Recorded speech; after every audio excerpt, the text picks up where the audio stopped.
So we're going into Phoenix, and I think it was Sky Harbor, and there's these bank of lights, 6 lights, in the shape of a triangle going back, right over the airport.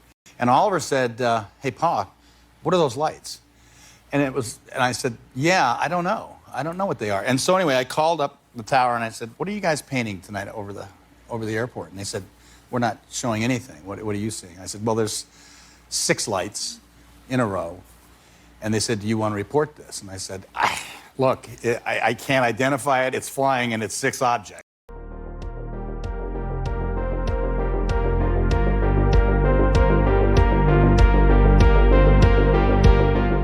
Generation X Paranormal.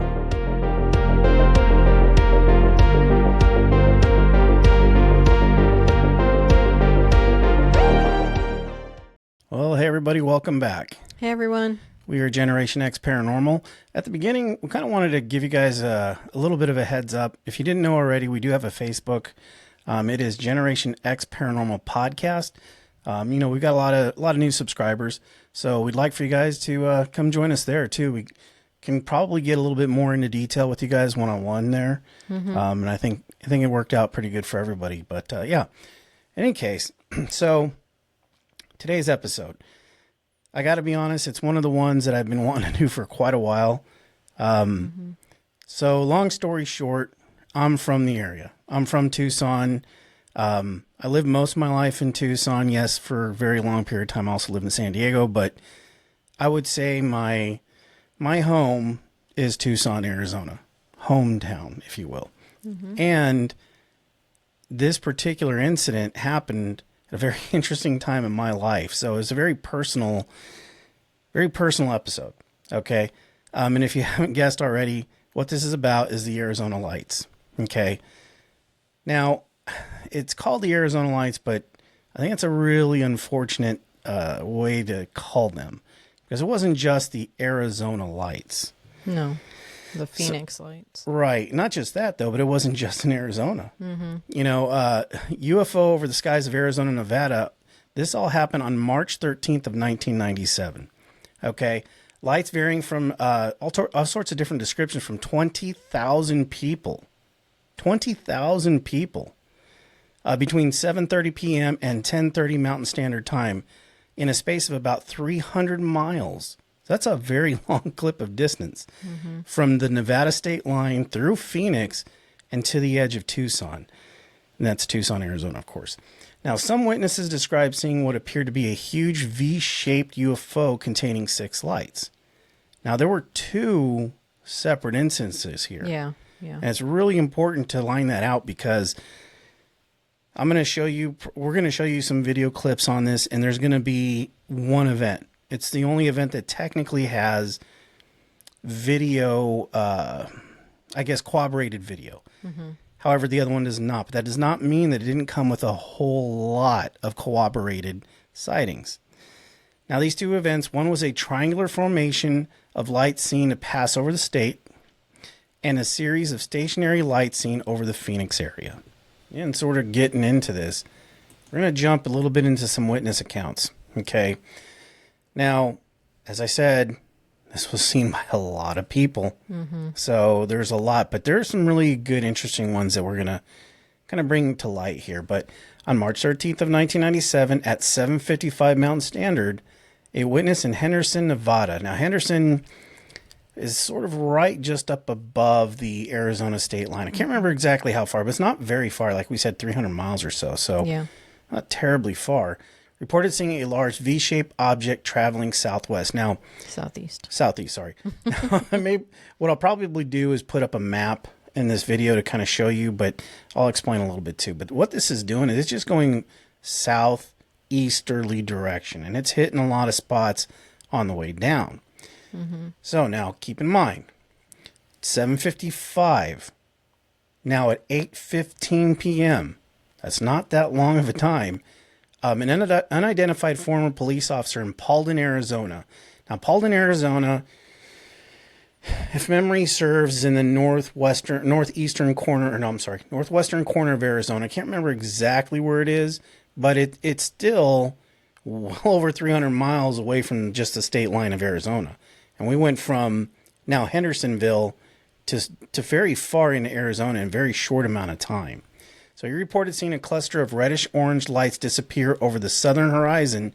Shortly afterwards, there were reports of lights seen over Prescott Valley, Arizona. Now, this is a pretty good clip of distance. This isn't something that you're going to just, I mean, it would probably take, what would you think, at least an hour, a couple hours of flight time? Yeah, I mean, driving across that desert takes forever. Yeah. So Yeah. it was going pretty fast. Yeah. Yeah. It's moving extremely fast. Now, there's a family, Tim Lay and his wife Bobby, his son Hal, and his grandson Damian Turnridge first saw the lights when they were about 65 miles away from them. Wow. Okay, so that's pretty a far distance. away, yeah. Yeah. Now, at first, the lights appeared to them as 5 separate and distinct lights in like an arc shape, as if they were on top of a balloon, is what they said. Okay, but they soon realized that the lights appeared to be moving towards them as opposed to away. Now, over the next 10 or so minutes, the lights appeared to come closer. The distance between the lights increased, which is Okay. interesting, and they took on the shape of an upside-down V. Interesting. Okay. Now, eventually, when the lights appeared to be a couple of miles away, the family said they could make out a shape that looked like a 60-degree carpenter square. So you know what the carpenter square is. It's So- like the... Yeah, and some call them a speed square or something like Yeah, that. It is. It's just a perfect triangle that's used to kind of get distance in your right angles. Right. So, yeah. And they said there was like 5 lights set into it. So not like sitting on top, Right. like inside, like Right. not inside, but like set into it. Yeah, it was Like, obviously a part of the ship. Right. Right. right. Now, with one of the lights on the front and 2 on each side. Okay. Gotcha. So one probably pretty bright in the front And a then couple. 2, So yeah. a total of 5 just kind of going. Okay. So I'm guessing 2, like if you want to say wings, Right. 2 on each wing and then 1 at One the in front. the front. Yeah. Yeah, is what I'm thinking. And it's probably very similar to the bomber. If you know what the Yeah, stealth that's bomber what I'm looks thinking like. about yeah. when I'm talking Right. about it. Yeah. Now, soon the object with the lights appeared to be moving toward them about 100 to 150 feet above them. That's close. Yeah. That's really close. Traveling so slowly that it gave the appearance of a silent, hovering object, which seemed to pass over their heads and went through a V opening in the peaks of the mountain range toward Paestua. Paestua. Yeah, that's what we believe. It's yeah. a native word. Paestua Peak Mountain, and toward the direction of Phoenix Sky Harbor International Airport. Now, I know exactly where this is.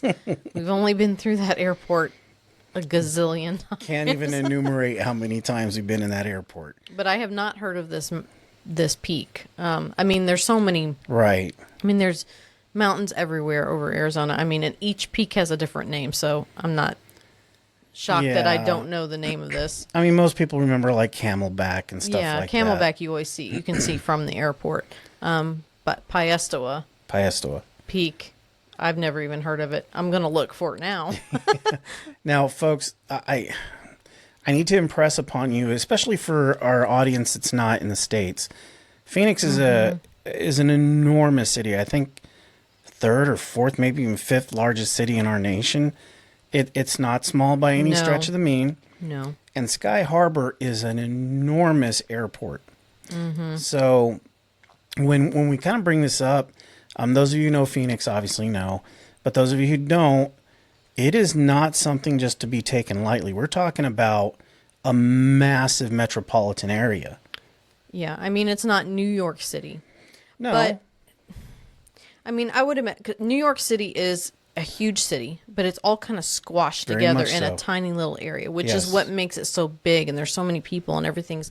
Phoenix is huge. and very spread However, out. it's spread out. So if you were to take New York City and just kind of pull it apart a little bit and spread it out, and then with nothing around it, that to me is kind of what Phoenix is. Yeah, I mean, that's not too And you add terrible about, I don't know, 70 degrees on top of it, on a good day. and then you get Phoenix. Not That's so- exactly what it is. Well, yeah, not to mention that it's surrounded by mountains. Mm-hmm. So, I mean, it's got I would tell you that it is literally it's the biggest city in Arizona. Yes. And is definitely one of the biggest cities on the West Coast before you start hitting some of the Californian cities. But anyway, that's really important to impress upon people that don't know the area or don't know the geography. Right. And this is why this was so big because Yeah. and why so many people saw it. Yeah, I mean, this is a lot of big people city. saw this. And we're going to get into more of that here. Between 8:30 and 8:45, witnesses in Glendale. Now, Glendale is a suburb of Phoenix. Okay, saw the light formation pass overhead at an altitude high enough to become obscured by thin clouds.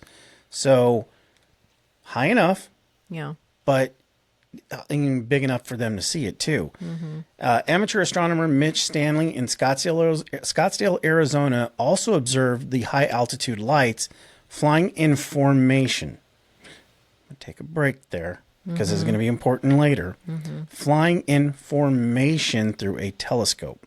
Now, according to Stanley, they were quite clearly individual airplanes. So take that for what it's worth. Right. Approximately at 10 p.m. that same evening, a large number of people in the Phoenix area reported seeing a row of brilliant lights hovering in the sky or slowly falling. Now, a number of photographs and videos were taken, which of course we're probably going to show that in this video. Yeah. Prompting author Robert Schaefer to describe them as perhaps the most widely witnessed UFO in history. That's not to be taken lightly. No. And one thing I think people don't understand, if you've never been to the desert, and for me it was my first time, the sky looks so big and massive because like here, and we're in Missouri, you got the tall trees. So it kind of blocks out that sky. But in Phoenix, now, if you're downtown, you got the big buildings, that's different. But when you get kind of on the outskirts, I mean, there's nothing blocking that view. You don't have the great big tall trees that we have. I mean, the cactus can get really tall. Well, sure. But they're out in the distance. So Right. you feel like you're almost like in a dome. You know that It's what's exactly that thing what that it they feels like. opened in Vegas, that big Oh, was it the eye or something like that? Yeah. like you're sitting and it's like the whole arc there. You can see the sky. So it's a very wide open sky. And something about Arizona, which I'll let you explain, is they have what are called, what is it? The dark night cities or something like that. Right. So it's the lower amount of light pollution. So keep in mind, this is where I'm from, and I've seen the evolution of cities grow, which kind of sucks. It's cool, but it's kind of crappy too, because, you know, I always remember in Arizona, and I'm going to talk a little bit about this, where you could drive out in the middle of the desert, and it is, without any kind of moonlight, you are screwed. You can't see a thing. No, it's dark. And Nicole's 100% right, because it's so dark that you almost can see the curvature of our atmosphere. Now, I know a lot of people may or may not understand that, and maybe I'm not explaining it well enough, but you kind of get that sense of, like, you can see the dome. Now, keep in mind, Kitt Peak, which is in my hometown of Tucson, is one of the biggest national observatories. So they have a telescope out there. Now, I think they mainly study the sun from there, but I think they do a few other things too. But I mean, light pollution is so low still in the desert that it is prime time astronomy. In fact, that was my planetary science was my minor. And I can tell you that my buddy Danny, if he's listening, we spent, I can't tell you how many hours looking through telescopes through Arizona sky. And it is something amazing. I mean, you can see everything. It's crystal clear. And it is why, University of Arizona and some of these places are so important to the astronomy community. Right. And I don't know if Phoenix is one of these cities. Probably not, because No. it's a big city. But I know Marana, where we lived for a while outside of Tucson, is. Yep. And Sedona is. Yep. Where you don't have street lights, anything like that. They want to keep it Right. dark, And so that people can see the sky. And that's something I did forget to add, is that they actually are purposely not allowing light pollution for this very reason. Yeah. And so that just kind of goes to the fact that there's not all these lights. You can see stuff in the sky. And I can tell you, as an Arizona native, you can see a lot of stuff. There are many times when we were out there looking through a telescope where we're like, yeah, I don't know what that is. Right. Now, see, if something like this would have happened in like New York, per se, would it have been seen as widely? Probably not. Probably not. You know, buildings what would have obscured Well, it. yeah, buildings, but just all the lights. I mean, think about Yeah. all the lights in New York. It would have blocked most of that out. And that's that kind of to the point. This is why over 20,000 people saw this. Right. Mm-hmm. Now, I mentioned this was witnessed by a lot of people. Mm-hmm. But there was one witness that's very well known to everybody. Well, I would think most people. Yeah. I mean, yeah. Yeah. So the actor Kurt Russell. Now, if you don't know who he is, I mean, I'm a little surprised, but he's been in a ton of movies. Well, they'll know him from Guardians of the Galaxy. Oh yeah, the new generation. Yeah, Guardians of the Galaxy. Yeah, I mean the guy's been in just a ton of movies, right? Mm-hmm. But what people don't know is well, at this time anyway, he was a general aviation pilot. Okay, I think he does still fly, but I'm not sure. But what he said, he was in the area. Now, he says, quote, "I saw 6 lights over the airport in absolute uniform in a V shape, and I reported it." And they said, "We aren't showing anything." And I said, "Well, okay, I'm going to declare it. It's identified, and it's flying, and it's 6 objects." End quote. Now, the interesting thing about that was in the official documentation of this incident, it said that it's corroborated by a lot of people on the ground and one aviation pilot. Now, it doesn't name Kurt Russell, but, No. but what's funny is he's been on a lot of interviews, you know, and stuff, and said that's him. He's the guy. Now, listen, Kurt Russell is probably a very astute man. I don't think he'd be fooled by, I don't know, No. you know, anything random. If it was enough for him, keep in mind, he's seasoned enough as a pilot to fly himself from, and his son, incidentally, from Los Angeles to Phoenix. So he has some time behind the stick. He knows what he's doing. So, and also in the aviation community, you're not just going to report that. And I know a lot of pilots won't report it. Right. Because, they're more you know, likely not to. Right. Because they don't want to be, you know, they want to be wrapped in one of these things. So, yeah, I always find that interesting because it's not just corroborated by, you know, people on the ground, but it's now being corroborated by somebody flying an airplane. It just happens to be a ginormous superstar flying it. Kurt Russell. Kurt Russell. Yeah. Who I love, by the way. Yeah, Kurt Russell's Always pretty been amazing. One of my favorites. Yeah. And this is something I've been wanting to talk about for a while, and I didn't know how to just interject it.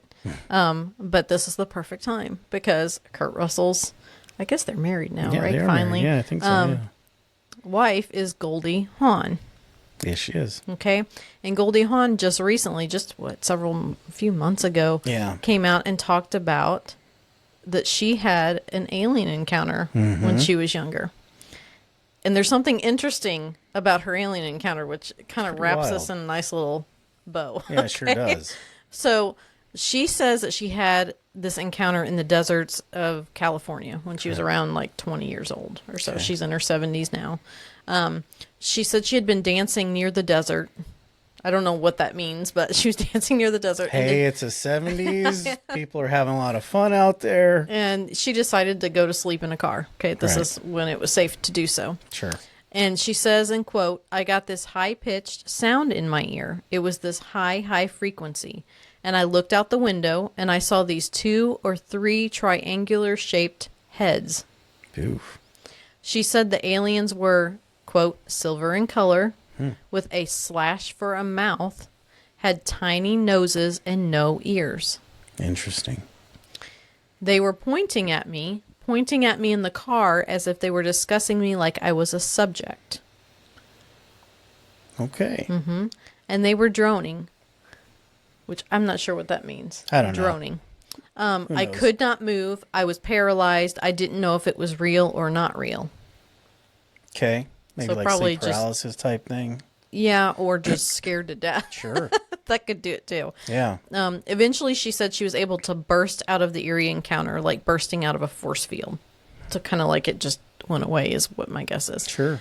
She said she never fully remembered the encounter until she met with an astrophysicist at the University of Illinois who was researching alien encounters, and his questions triggered a new memory. Interesting. She says it was kind of like regression therapy or something. Okay. I am like almost in a trance and suddenly I remembered something. So almost like hypnotherapy? Maybe. Possibly. I mean, it definitely has that like feeling like a past Yeah. regression or something. Yeah. Yeah. And I mean, that's typically like a hypnotherapy. They're not fully out, but they're can Right. speak. And so that's what it sounds like to me. For sure. And she says during this session, quote, they touched my face and it felt like the finger of God. It was the most benevolent, loving feeling. This was powerful. It was filled with light. Which again goes with, you know, when we talked to Preston Dennett, which Right. if you guys have not watched that episode, you should Check go it back and out. watch it. Great it's just episode. fascinating. Talking about the love again. Yeah, So that's- this is another, and this is coming from a famous actress, Yeah. which is a little shocking that she's kept it quiet all these years, and now she's coming out I mean, about she's it. got to figure at this point in her stage in life, she's like, F it. I'm just going to let it roll. Right, but the fact that both her and Kurt now have something to talk about. Sure. So this next part is what when I talked about the little bow. So Right. she said that later in time, like after this happened, she was in Avebury in London. Okay. I hope I'm pronouncing that correctly. And she dreamed of 6 lights over some mountains across a valley. Now, what does that sound like to you? Isn't that crazy? That is wild. Yeah. Now, she said after the dream, she and a friend drove to a place in Avebury there was, I guess, terrain similar to her dream. And a crop circle was in the shape of a heart appeared. And I don't know. But Yeah. I just find the 6 lights over the mountains across a valley. That is interesting. And London doesn't have mountains, do they? Well, they got hills. I mean, it's in the countryside. It wouldn't be like, Right. you know.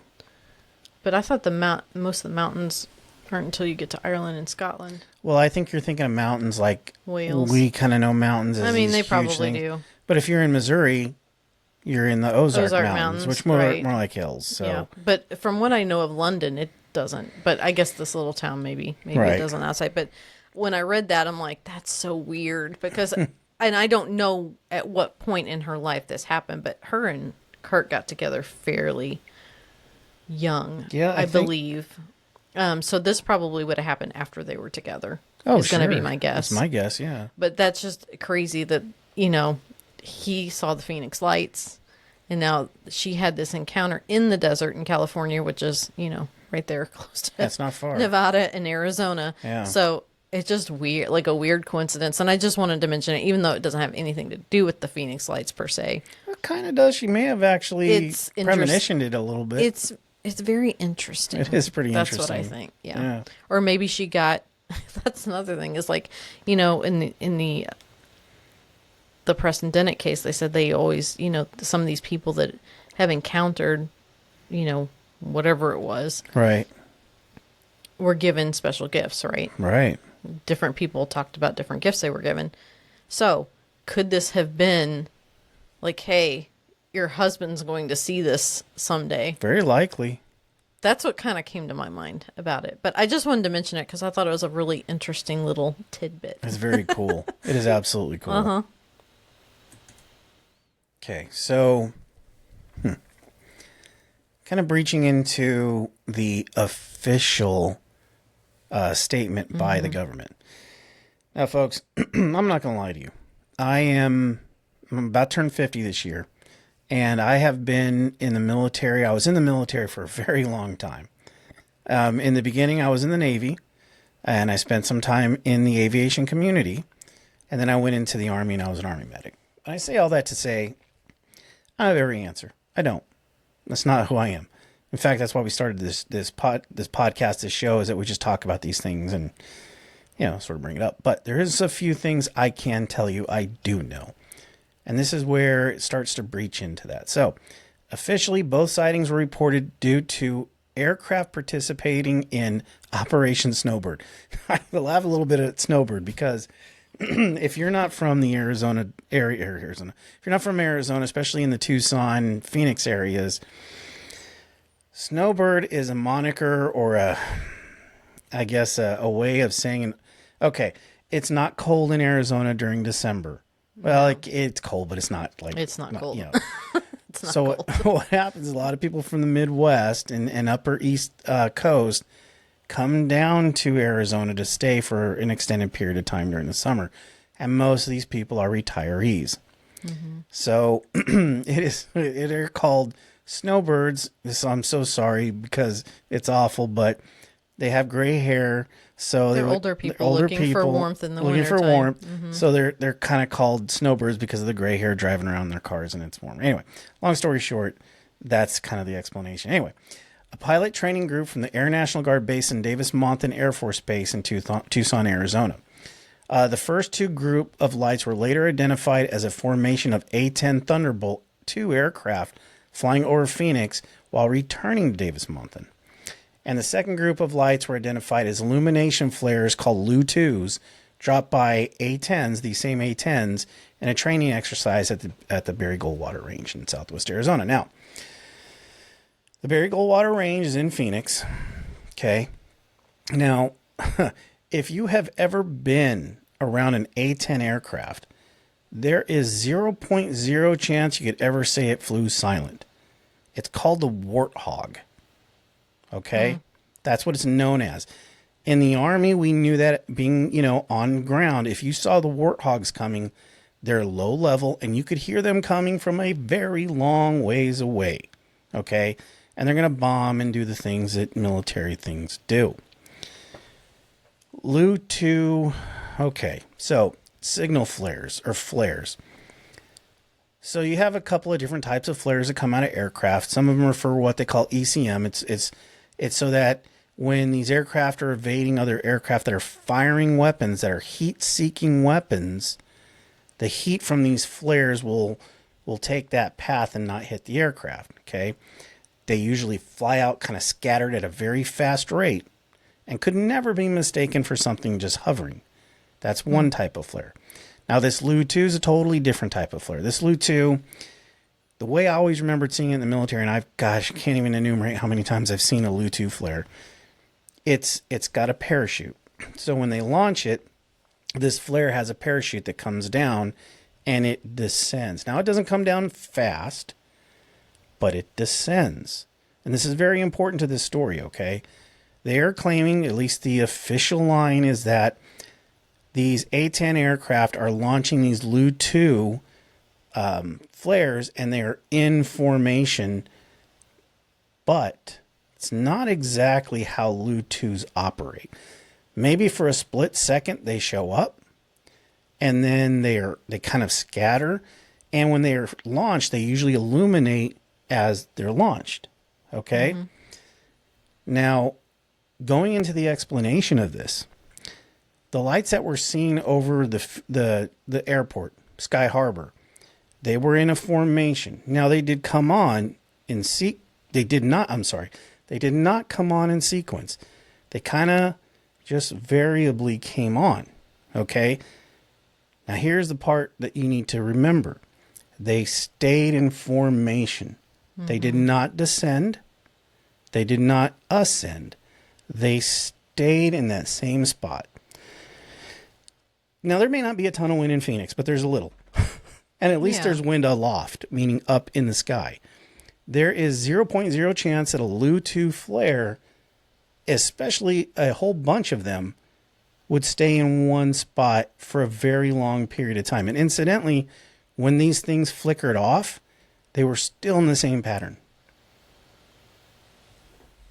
That's that. So, and then people are stating that the second sighting, the one where they saw these V-shaped aircraft coming to Davis-Monthan Air Force Base. Now, I live in Tucson. Davis-Monthan Air Force Base is in Tucson.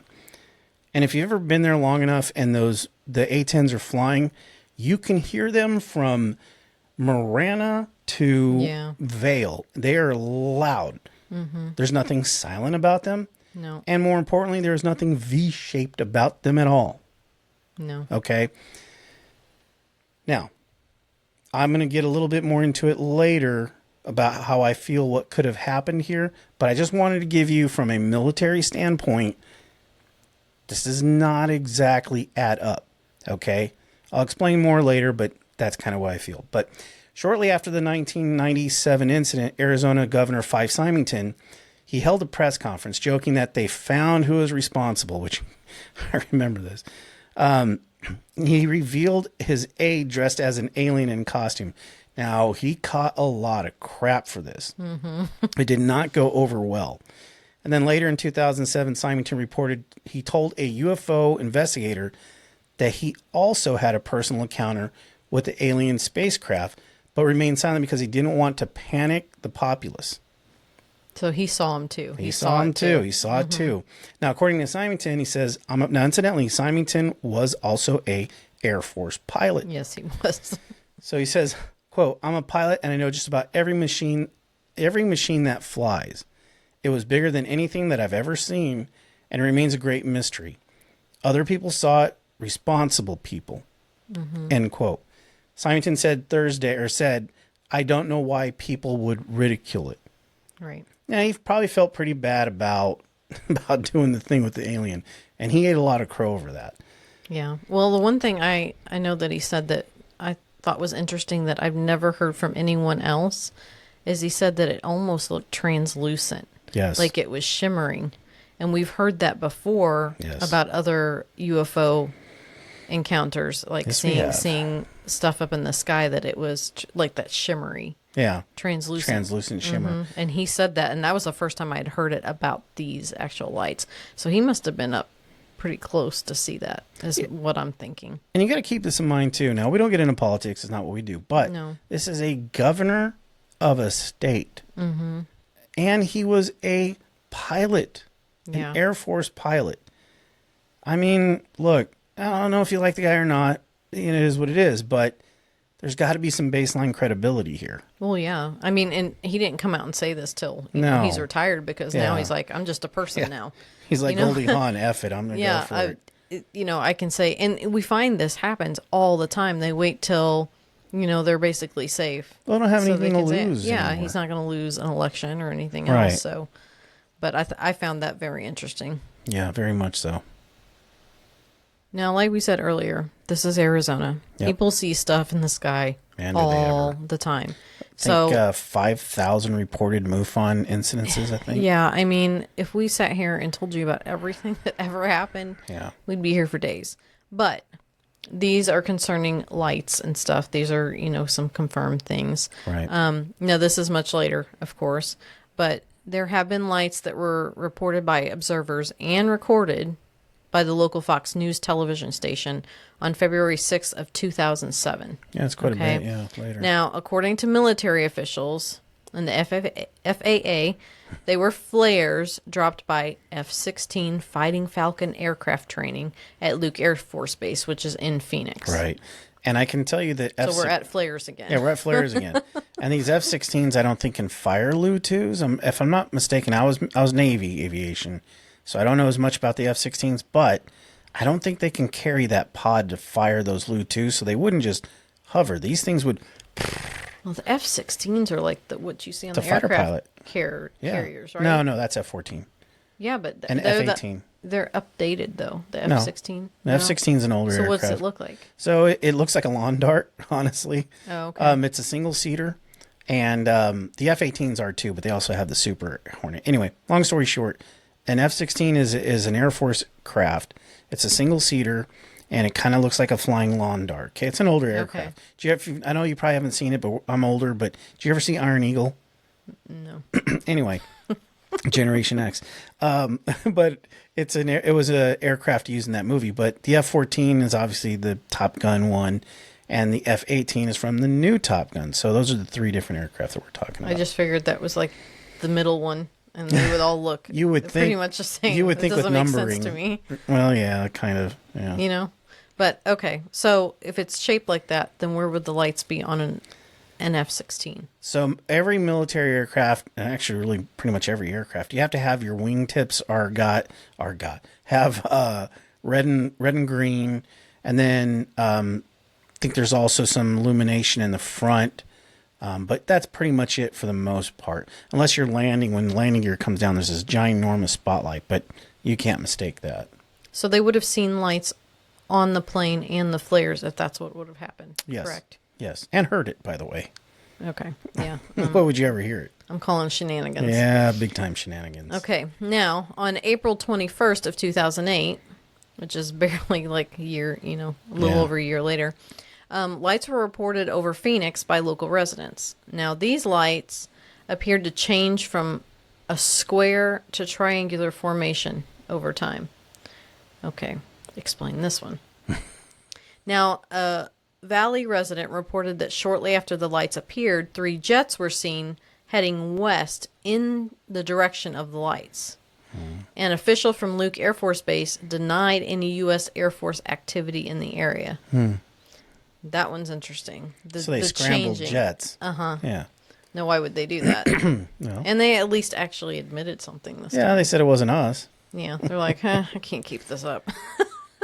Yeah, I mean, look, when it comes right down to it, Why are they always dropping flares? I don't understand that. Why is that always like the go-to excuse? well, when you're practicing war games, you would drop flares because typically, and this is going to be a long one, so I'll just make it quick. Yeah, let's just really short. Yeah, I'll shorten it Like- up, tighten it up. Tighten it up But so for those of us that don't want to like get really bored. sure, when you're me. playing, I'll make it quick. When you're playing war games, okay, two, 4, how many aircraft go up? One person's going to be the one person, the other guy's going to be the enemy, and you just sort of play. Well, part of it is they launch these flares to see if they can cover up their signal, their heat signature. So Okay, that so it can they can't track them and like shoot them down. Right. Well, yes. And long story short, yes. Okay, so here's a point I'm going to make about Arizona.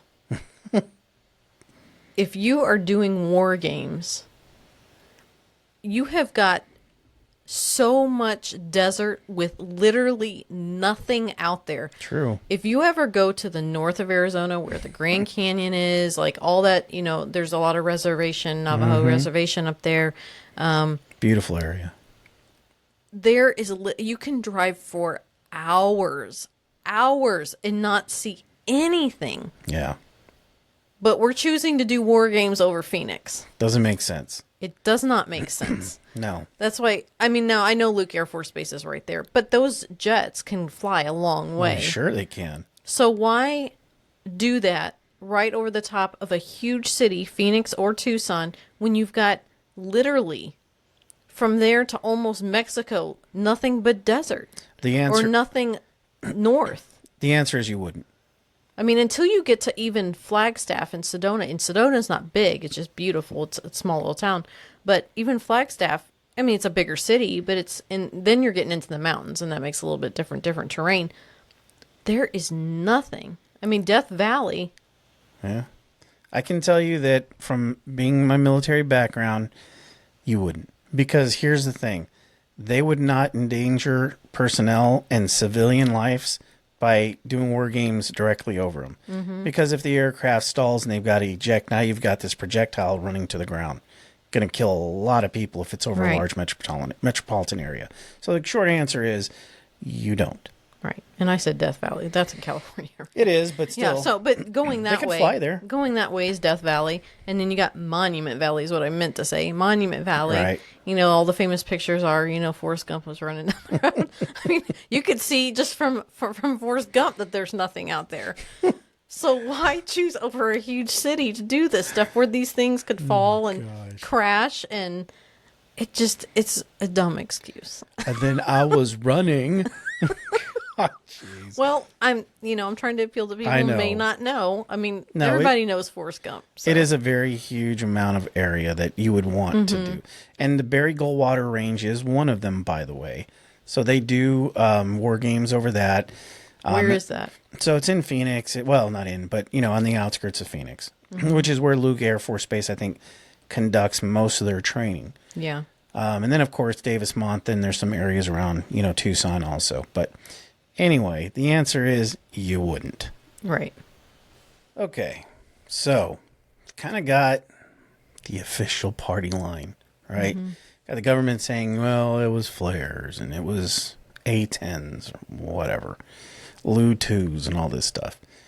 And then you've got, several incidences afterwards. But here's my thoughts. Okay, so I'm going to give you the plain devil's advocate, if you will, for the military. Because, military makes mistakes. Just human, just like everybody else. If you were a military installation in a ginormous metropolitan area, okay, you've got Kurt Russell calling in UFOs. You've got... That's so funny. I know. And you've got... not that he'd ever see this, but Kurt, sorry. And you've got corroborated stories from, up north, and it's literally making its way down to you. Mm-hmm. And you've got seconds to respond. Okay. So in my line of work in the military, we had the Alert 5, which meant you always had aircraft ready to go in case bad things are happening. So is it more plausible, given the Lu-2 scenario, that you launch these aircraft thinking, oh crap, there's something coming, and then have an aircraft capable of launching Lu-2s start raining down flares to try to throw off heat signatures because they're trying to find this freaking thing? Two incidents, remember. Two incidences. One are these lights, these Lu-2s, and the other are these V-shaped aircraft. Which, by the way, these V-shaped aircraft moved. Mm-hmm. They were fast. So there was probably a lot of what we call cat and mouse going on. Okay? Yeah. They couldn't find them. They're giving away. The worst thing you can do in the military in any engagement is give away your position. So how do these aircraft not give away their position? Well, they launch these flares, so they don't know where they're at. They have no idea what these UFOs can do or what they can see. So you launch these things. Now, again, this is under the supposed Lu-2 thing. Right. And they start to notice that these V-shaped objects are headed towards Tucson. Being a Tucson native, I'm going to tell you why that's important. Any Tucson native listening to this, you know what I'm about to say. You've got the Titan missiles. There is a very important missile range in Tucson. Don't worry, I'm not giving away any great, mysteries. Very well known. It's advertised everywhere. You can I think they even give tours of the silos. But that's where the missile ranges were. And in addition to that, the boneyard is there. Mm-hmm. So when you have aircraft that are being, taken into what they call mothballs, they usually park them in Tucson. There's a place called retirement. They retire. It's a retirement home. Right. Mm-hmm. It's a retirement home. They wrap them up, get them ready in case we ever need them again. So those are two very important spots that now all of a sudden, if you're worried about somebody getting that information, you scramble the heck out of jets and you follow them because you don't want them going to Tucson with just any kind of idea. So if you follow the party line, that's the only explanation I will give about these Lu-2 signals or Lu-2 flares. I don't buy it. I'm just trying to play devil's advocate. Mm-hmm. My opinion is that was just a bunch of different lights coming from UFOs. I don't think there were that one big thing, the one separate event. I don't think that was one ginormous aircraft across the entire, Phoenix sky. That'd be impossible. People would see that. Now, I think that those were there. They were observers. Who knows? Mm-hmm. Who knows what they were? These V-shaped aircraft, the second incident, there's no shortage of V-shaped aircraft UFO sightings, not just in Phoenix. We covered Hudson Valley. Hudson Valley had several of them. Yes, they did. So this is not anything we haven't come across before. Mm-hmm. V-shaped UFOs are known. Mm-hmm. So that's kind of my soapbox spiel over the whole thing. Well, so when was, it's my favorite plane, and it's actually at that, what's the name of that boneyard? SR-71. Yeah, the SR-71. It's such a cool looking plane. Yeah. Where did they get the idea for that? The shape of that. That's what I'm saying. When was that? When did they build it? So that was an aircraft from the late 60s, early 70s. Okay. Yes. And you can honestly. There are a lot of strides in, this is a much deeper rabbit hole, but we're going to talk about it real quick. Right. Well, it's just it's always been kind of an idea. Like when you see this thing, it is different than any other plane. Yeah, the SR-71 was It amazing. is so freaking cool. Long since been retired, but it was amazing. But they have one Yeah. at, what's the name of that? Well, it's the Boneyard is what I always call it, but it's No, just the but- Davis Monthan. No, it's not that. I'm talking about the one that's in Vail. The What's one that in you can Vail? pay tickets to go see. Yeah, that one. Yeah. Yeah, it's still considered part of Davis Monthan. Oh, is it? Yeah, Okay. but yeah, that was a late 60s, early 70s production. But you got to think during that time, it's kind of when ufology just kind of started taking off, and that's when technology had a big boom. The microwave. Microwave. Yeah, I mean it's interesting. It's definitely interesting. Yeah, fiber optics. Yeah. All that stuff. I mean that's a whole nother podcast. Yeah. But it's really cool because they have this SR-71 in one of the hangars. Yes, they do. Okay. Yeah. And you can pay, I mean you can go to this place, you can pay tickets and go see it. Actually, I need to go back and find some of the pictures I took of it. I think I even have a video because they have like a display that talks about it and they have a button you can push to hear what it would have sounded like It was loud. starting up. It's so cool. And I'm not a plane person, like an automobile person or anything like that. But it's just, and you can walk underneath it. And it's just so sleek and it's different than everything It else you've ever absolutely was. seen. In fact, that particular place is in, I think it's, I know it's in Transformers, but I think it's Revenge of the Fallen. Actually, that aircraft is used in that movie. Oh, yeah, that's Yeah. right. I forgot about that. The SR-71 was just an interesting aircraft. First of all, it it bled hydraulic fluid everywhere until you got it up in the air. So it was an interesting. But the idea of the shape, Yeah. where did that come from? The flying wing shape, for lack of better words. I know. V. And it's supposed to be silent, right? No, it wasn't meant to be silent. It's just that Well, no, it's supposed to be. They kind of, that's how they advertise it. Was it. quieter, but it was mainly the fact that it could fly at such a high altitude. It basically could almost go into space. Yeah. Okay, so and it would be very stealthy. I know. Go into space. I'm following you guys. That's what I'm saying. I'm though. with you. Okay. They're making it. It's black. Yeah. It's shaped like a triangle. Yeah. It was supposed to be quiet. Oh, I and, know. Fall under the radar where nobody. It was supposed to be stealthy. It's a stealth fighter, right? Well, in the other, I'm sorry, let me cut you off. No, you're fine. Just So the other explanation that a lot of people give is this, what they call neutral buoyancy aircraft. Okay. So long story short, neutral buoyancy means it can float, right? It's not going to go up. It's not going to go down. It just kind of goes. And they claim that these V-shaped things were these neutral buoyant aircraft that could fly and carry maybe like a SEAL team or something like that. Now, I'm not denying the fact that there are probably these neutral buoyant aircraft. Okay. But if you have, why do you need that in the desert? well, not just that, Doesn't make any sense. but how asinine would it be to have an entire SEAL Team 6, we'll just say, in a zero buoyant aircraft that's moving really slow that can be shot down out of nowhere? I Makes mean, no sense. it doesn't make any No. sense. But that's my end of what I feel about it. Well, I think I've already pretty much given my opinion over the course of this hour or so. But, I mean, I feel the same. I think it was just a big excuse. They didn't want, I mean, the governor even said he didn't want everybody to basically freak out. Right. Right. And he knew, he called it actually in an interview that he knew that it was otherworldly, even at that time. Right. But chose to make like light of the situation so people wouldn't basically freak out. He didn't said even- that. He said the word otherworldly. Sure did. I'm sorry. I mean, and we know, the military and stuff is starting to come out about this because they know they can't hide it anymore. But back then, it was still, we got to cover this up because they're not wrong.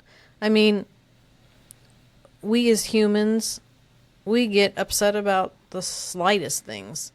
So you got to control mass hysteria. Yes, And you what's do. the best way? Oh, it was just our military messing around, right? Right. That's how you control it. So people don't, go insane, basically. Right. So, yes, it was a UFO. 100% believe that. All these people saw it. Kurt Russell saw it. Sorry, I love Kurt Russell. Yeah, he's pretty amazing. and Goldie Hawn. I love both of them. But, it happened. It did. I don't think it was military anything. That is my opinion. Well, what do you guys think? This is your show. Mm-hmm. Let us know. Let us know. Comments. This is definitely one of the most seen UFO sightings in not just, I think, U.S. history, globally. Mm-hmm. And it's a big one. Yeah, and it happened in my backyard, so it was just wild. But listen, guys, thank you so much for stopping by and talking with us about this. We have been absolutely floored by the amount of support that we've gotten recently. Mm-hmm. Thank you so much for subscribing. And if you haven't yet and you're still listening, like, subscribe, comment, do whatever you want. This is your guys' show as much as it is ours. So, and if you'd like to be a guest to tell your story or, basically anything, just want to write to us, info@gxparanormal.com. You can reach out to us and we'll set it up. All right, guys. Thank you, and have a good one. Have a good one. Bye. Bye.